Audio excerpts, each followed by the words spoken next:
So welcome back to the shop, everybody. We're going to do a quick little DIY video today.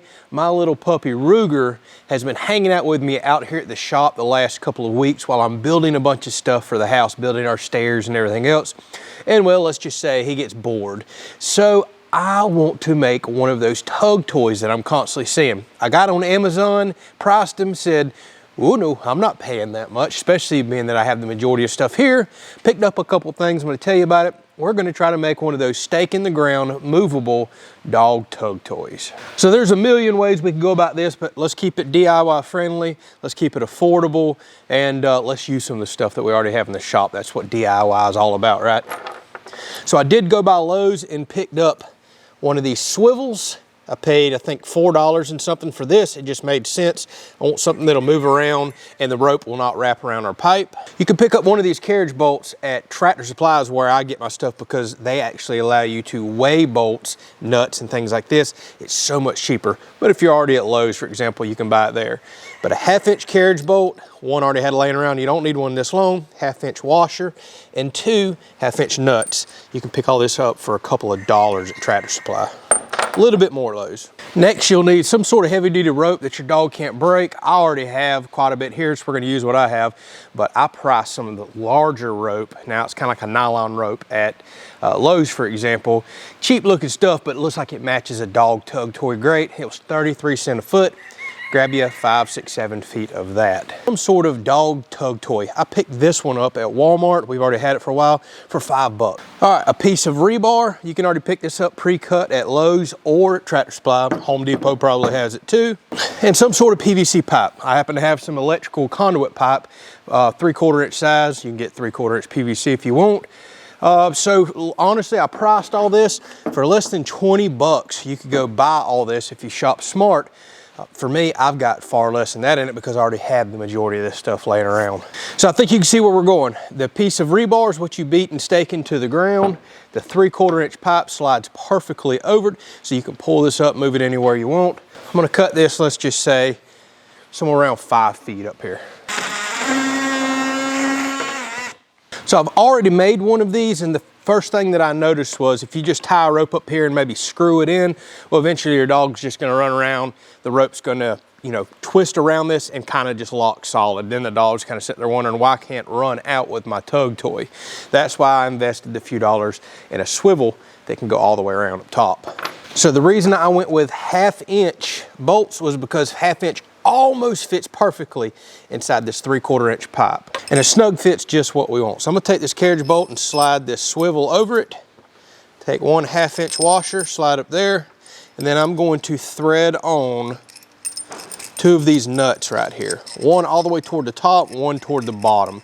This will give us some strength for this area since it's gonna get so much tugging and force.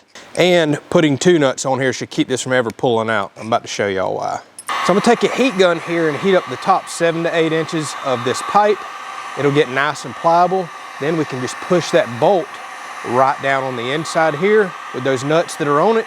Let this cool off and it should never ever pull out. Okay, you don't have to heat that very long at all before this gets mushy. Now watch this. Take this, see how it just slides right in now? There we go. Now it's continuing to slide down. Just keep heating the pipe up.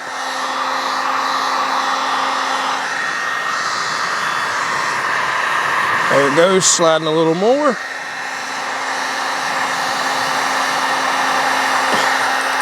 Okay, as soon as that top nut barely presses in, I'm done.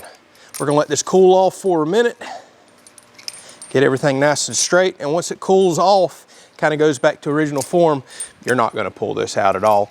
And we have this long section here kind of giving us plenty of support for tugging. Okay, you can see now with the washer up there and the bolt the way it is, I get plenty of free motion right there.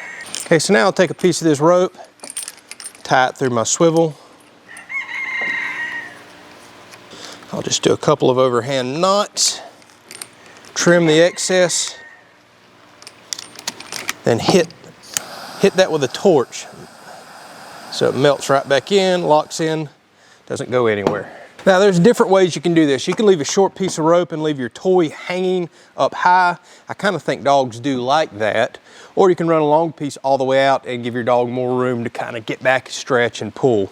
I think that'll be fun for the dog with it swinging around and kind of get their attention a little more. So I'll cut the rope a little long down here and we'll tie that up. Okay, so next we'll take this piece of rebar.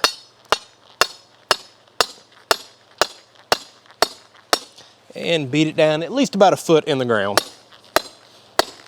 Okay, so now at this point we're going to install our pipe. I left the bell end on this end just because the pipe had it. Figured it'd be easier to go over this rebar.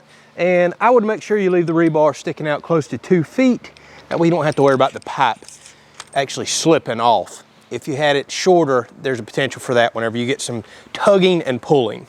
So now you can see we have a lot of flex in this.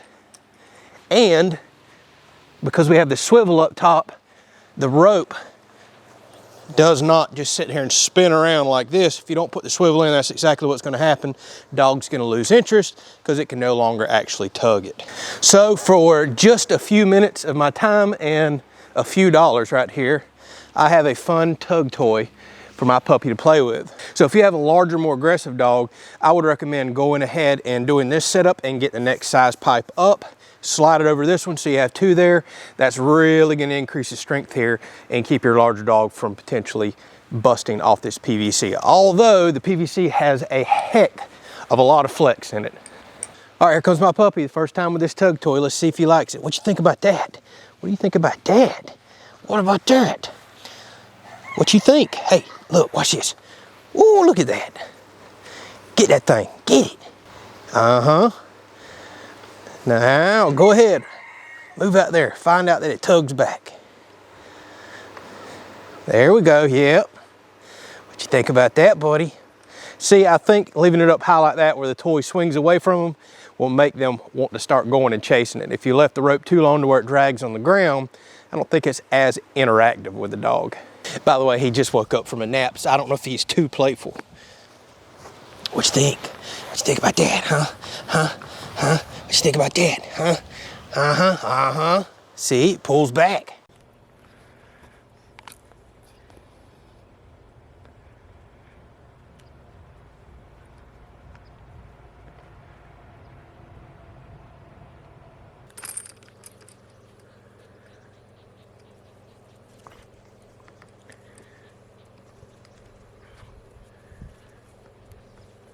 All right, well, hopefully y'all enjoyed this little DIY build. Now he's got something to play with and kind of keep him busy out here while I'm doing all this work at the shop. So this was a fun, quick little few-minute project, few dollars in it. Now he's got something he can enjoy, and we can already strengthen it up and make it, you know, grow with him, so to speak. Catch you on the next video. Yeah, get it. There you go. Get it, yeah. Uh-huh. Bite it. Yeah. There we go. Now you're using it like it should be. Get up, lazy boy. Tug on that thing. Tug on it. Watch this. Watch this. Oh, what you think about that? What you think about that? It's coming back. There you go. All right, let me get this thing. Look at this. Watch this. Look at that. Look at that.